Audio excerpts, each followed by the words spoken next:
Josué chapitre 3. Josué s'étant levé de bon matin, partit de Sittim avec tous les enfants d'Israël. Ils arrivèrent au Jourdain, et là, ils passèrent la nuit avant de le traverser. Au bout de 3 jours, les officiers parcoururent le camp et donnèrent cet ordre au peuple. Lorsque vous verrez l'arche de l'alliance de l'Éternel, votre Dieu, portée par les sacrificateurs, les Lévites, vous partirez du lieu où vous êtes et vous vous mettrez en marche après elle. Mais il y aura entre vous et elle une distance d'environ 2000 coudées. N'en approchez pas. Elle vous montrera le chemin que vous devez suivre, car vous n'avez point encore passé par ce chemin. Josué dit au peuple, sanctifiez-vous, car demain l'Éternel fera des prodiges au milieu de vous. Et Josué dit aux sacrificateurs, portez l'arche de l'alliance et passez devant le peuple. Ils portèrent l'arche de l'alliance et ils marchèrent devant le peuple. L'Éternel dit à Josué, aujourd'hui, je commencerai à t'élever aux yeux de tout Israël, afin qu'ils sachent que je serai avec toi comme j'étais avec Moïse.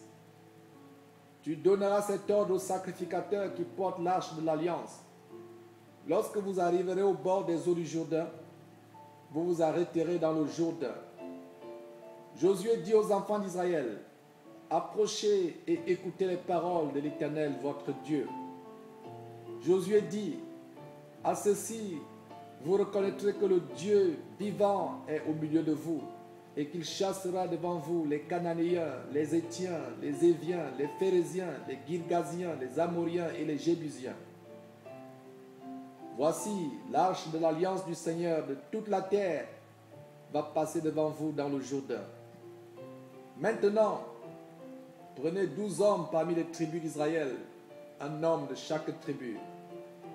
Et dès que les sacrificateurs qui portent l'arche de l'Éternel, le Seigneur de toute la terre, poseront la plante des pieds dans les eaux du Jourdain, les eaux du Jourdain seront coupées, les eaux qui descendent d'en haut, et elles s'arrêteront en un monceau.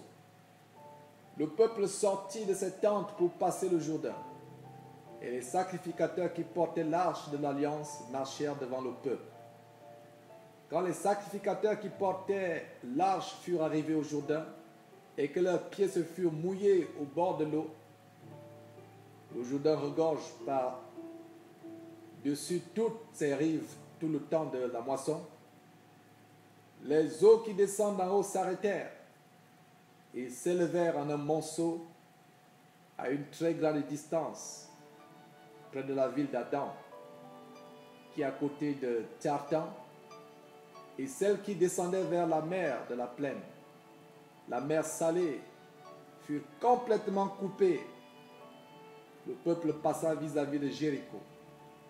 Les sacrificateurs qui portaient l'arche de l'alliance de l'Éternel s'arrêtèrent de pied ferme sur le sec, au milieu du Jourdain, pendant que tout Israël passait à sec, jusqu'à ce que toute la nation eût achevé de passer le Jourdain.